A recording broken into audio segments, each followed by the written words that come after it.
Net neutrality is at the top of the progressives' wish list this year, and now the FCC is ready to grant this wish just before Christmas. Seton Motley has the details. He's the editor-in-chief of StopNetRegulation.org and the president of Less Government. Seton, how bad is this, and what is the government trying to do? It's a pretty bad deal, Judge. How are you? Good, thanks. There's basically two facets of net neutrality with which we have to be concerned. There's tiered pricing, which the left is against, and discrimination of content, which they are for. Let's talk about discrimination of content first. Right. First, okay, you and I live next door to one another. You're downloading a movie. I'm updating my Twitter account. At that moment, you need more internet than I do. So the internet service provider manages the network. They give you more internet than I get. You're done with your movie. They move it over here. Comcast gets 1 million URL requests a second. All right, what does the government want to do to this relationship? They say you can't do that. They say you can't manage the network. It's socialism for the internet. Everybody gets equal amounts of nothing.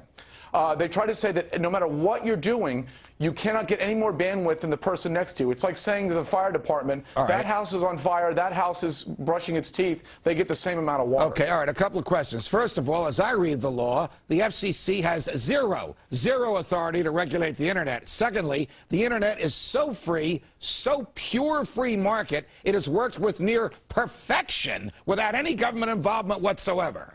Net neutrality is a solution running around looking for a problem. You're exactly right. The last time Congress addressed communications policy, it was the 1996 Act, and the chairman of the FCC, Julius Genachowski himself, told the Washington Post a little over a month ago that the Communications Act does not address broadband. The courts in April have already told the FCC they do not have the authority under the current regulatory scheme, and yet they're going ahead with this vote anyway. All right, and they're going ahead with the vote about 3 days before Christmas, when the Congress will be gone, when the federal courts will be closed, when 90% of the country will be occupied with other things. They're just going to sort of spring this on us.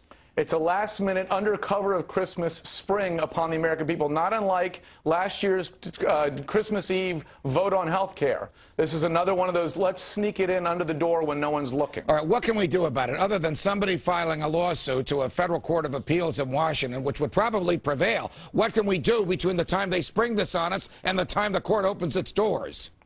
The Congressional Review Act is the best way to deal with this. In the Congress, in the new Congress in January, they have 60 days from the time of the vote. What they can do is it's a simple vote in the House, the majority rules. In the Senate, all it takes is 30 senator signatures. It gets on the floor. It's also not filibusterable, which means you don't need 60. All you need is 51, which means 47 Republicans. You need to get 4 of the 23 Democrats that are up for re-election. So what we really need to do is make sure everybody knows to tell their representatives in both houses of the Congress this is a monstrosity waiting to destroy our freedom, and it is very easy to stop. Seton Motley, thank you very much.